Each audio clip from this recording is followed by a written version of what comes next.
church. I'm going to do the devotional today, and the question that I need to ask you is, what do you do when it makes no sense? Do you ask God, why? Why is this happening to me? Why is there COVID everywhere making life so difficult? Why have I lost my job? Why have I got an illness? Why have I suffered a bereavement? Recently I lost my good friend Wendy here. I didn't ask why, because she had such a strong faith in God, and she was actually by the end looking forward to going home to be safe in his arms. But I do ask why from time to time, and I have done in my life when terrible things have happened to me. Why? Somebody else who asked why all the time was Job in the Bible. For 37 chapters, he asked God, why? Why is this happening to me? Why are you allowing this? Why have I got so much pain? Why so much discomfort? Why haven't you answered my prayers? Finally, in chapter 38, Job stops asking God why, and God starts asking him questions. And for the next 2 chapters, he barrages Job with questions that only he can answer. He asks things like, where were you when I made the universe? Can you explain the law of gravity? And after 2 chapters, Job finally realises that he's just a man, his knowledge is limited, and who is he to question God anyway? Job stops questioning and he starts trusting.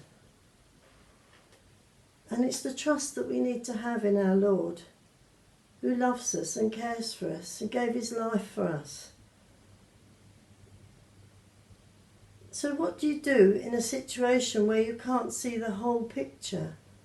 Things aren't clear and it makes no sense to you what's happening. You need to remind yourself of the things about God that you do know. Even in the middle of his doubts, Job affirmed what he knew to be true about God. God is all-powerful. God is loving. God is in control.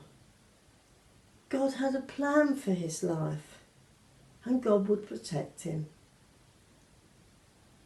I don't know what you're dealing with in your life, but I will tell you that God is passionately and intimately aware of every detail that you're going through right now.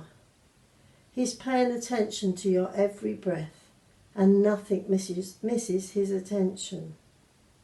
I was thinking about that this morning and realising about something I'd read in the newspaper, that the little round thing that sits on the corner of my cupboard here, who has a female name and I dare not say it, as it will spring into life, apparently listens to everything we say. So I have to remember to switch it off if I'm giving my bank details out to someone over the phone. But if that little thing can listen to everything, how much more does our God listen to us, listens to the cries of our heart? It takes courage to ask God and to trust him. It takes courage to trust God. And that's what this devotional series is about, having uncommon courage. We need to have the courage to trust our Lord. Sam said something the other morning in his devotional which really struck me, and he said, God said it, I believe it, and that settles it. And that's what we need to do when we want to ask questions. Why is this happening to me? We need to trust that our Lord knows us and cares for us.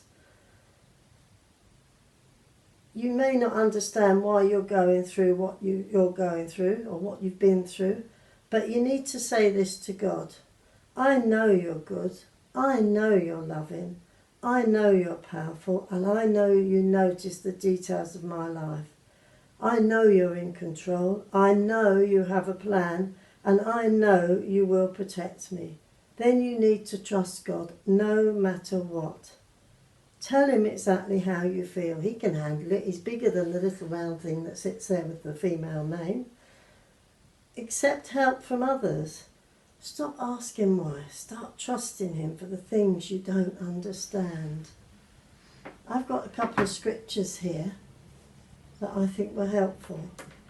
Psalm 139 verses 9 and 10 says, "If I rise on the wings of the dawn, if I settle on the far side of the sea, even there your hand will guide me. Your right hand will hold me fast." So wherever we are, even there he will guide us, he will look after us, and his right hand, that is Jesus, will hold me steady. And that's a good promise to keep and to learn. Also in Isaiah 46 verse 4, and I like this one especially, "Even to your old age and grey hairs, I am he who will sustain you. I have made you and I will carry you.